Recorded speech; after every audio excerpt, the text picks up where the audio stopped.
Alô, minha filha. Alô? Alô? Oi, Lula. Tudo bem? Não, tô achando tudo bem, não. Mas faz parte, querida. Faz parte, eu digo. Faz parte, Faz viu? parte, querida. Tá bom. Senhora Janaína, primeiro eu gostaria de parabenizá-la. A senhora acho que deu uma aula para todos nós aqui, né? Obviamente, eu quero pedir, as pessoas falaram aí em nome do Senado, que a senhora agrediu o Senado, eu acho que 5 pessoas talvez tenham se sentido agredida aqui, não nós, a maioria dos senadores. E quero dizer para Vossa Senhoria, doutora Janaína, se a senhora prestou um serviço e ganhou 45 mil, não é? A senhora vive disso, é do seu trabalho. Estão querendo agora falar como se a senhora tivesse cometido um crime. Fez um parecer e cobrou 45 mil. Pior é quem cobra 700 mil para fazer palestra que nunca fez. E nós sabemos de que eu estou falando, não é? Então esse pessoal é assim, é o desespero de perder o poder. Eu acho que o Brasil passou a dever muito para a senhora, doutora Janaína. Eu costumo chamá-la de Sérgio Moro de saias. Nós precisamos de mais gente assim, com essa coragem, com essa determinação, né? Com essa visão e com esse conhecimento. Com todo o respeito que eu tenho a todos os meus pares aqui, os senadores da oposição, que eu tenho realmente amizade com eles e até entendo a oposição e respeito. Nunca discuti com eles essas coisas aqui. Agora, a sorte deles, do pessoal que está no governo, é que essas denúncias se limitaram até agora somente às pedaladas. Isso não é nada perto da roubalheira que existe na Petrobras e outras coisas por aí. Se nós formos discutir aqui os assuntos da Petrobras, né, é de estarrecer. O impeachment vai acontecer, não é por causa das pedaladas, não. O impeachment é um processo também político, nós sabemos. O Collor caiu por causa de um Fiat Elba e depois foi até absolvido e tal, não devolveram o cargo para ele, mas enfim, eu nunca vi tantos motivos para o impeachment. É estarrecedor. Eu queria saber, se nós estivéssemos discutindo aqui a roubalheira da Petrobras, como é que as pessoas iam fazer para defender? Um Pedro Barusco, não é? Enfim, essa quadrilha toda. O Zelada e todos eles mais, que devolveram, foi milhões de... E ninguém fala, eles não falam disso. Não falam disso, né? O marqueteiro da presidente está preso, minha gente.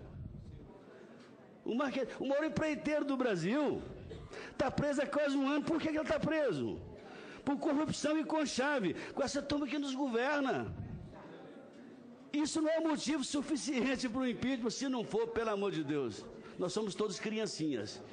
A Dilma vai cair, aliás, vai cair não, já caiu. Já caiu, é só uma questão agora de dias. Porque esse é o sentimento do povo brasileiro.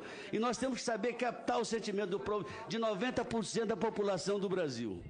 Agora estão falando em eleição direta, né? A própria Dilma já está ensaiando falar isso, sabendo que isso não cabe na Constituição. Isso sim é inconstitucional, falar em eleições diretas agora, né? Nós temos que dar força para o Michel. Estão falando do Michel Temer. O Michel é um constitucionalista com mais de 300 livros vendidos, 3 vezes presidente da Câmara. Desculpa, não, mais de 300 mil livros vendidos. 300 mil, né, vendidos, escritos eu nem sei quantos foram. E foi presidente da Câmara por 3 vezes. E estão dizendo que ele não está preparado, não é? Que ele não tem condição de ser presidente do Brasil. Chamando ele de golpista, quando o trataram como o garçom do Planalto esses anos todos, sem a menor consideração. Não é? Mas parabéns pela coragem que a senhora teve. Eu não tenho muita pergunta a fazer, vou fazer só uma. Na sua opinião, a Dilma tinha conhecimento, enquanto presidente do Conselho da Petrobras, das operações de Passadina, na sua opinião? Obrigadíssimo, senhor senador, doutor Zezé Perrella, pelas considerações. Quando eu falo em Passadina, na denúncia, eu até deixo claro que eu não estou acusando a presidente por Passadina, porque a Passadina, sim, é anterior ao momento em que ela virou presidente da República. Então, eu deixo isso claro. Mas eu descrevo Passadina porque eu entendo que Passadina mostra o contexto. Quando eclodiu Passadina, todo mundo falou, poxa, mas é um problema de uma cláusula. Nossa, mas ela se diz tão especialista em energia, né? E como é que ela deixou isso passar? Então, criou na nação o sentimento de que foi um erro sobre uma cláusula. Porém, quando tudo começa a ser desvendado, fica evidente que ela sabia sim e que ela sempre soube. Então, eu digo para o senhor, porque eu sou uma defensora, a posição de acusar quando se é uma defensora é pesada. Se eu tivesse alguma dúvida acerca do dolo e do conhecimento da presidente sobre os fatos, eu não teria apresentado a denúncia. Eu tenho convicção. Obrigado, Janaína. Mas eu fico estarrecido também, minha gente, quando eu vejo aqui, né? O Lula disse que esse impeachment está sendo conduzido por uma quadrilha legislativa. De quadrilha ele conhece bem, né? É um negócio estarrecedor, ainda ter essa coragem aos 45 do segundo tempo. Mas o mais importante, eu tenho os dois minutos aqui. Ora, na sua hora você fala. Eu sempre te respeitei. Nessa hora você fala. Não é? Agora, o mais sério das pedaladas, Janaína, se elas não tivessem ocorrido, o presidente da República era o senador Aécio. Então houve também uma fraude eleitoral.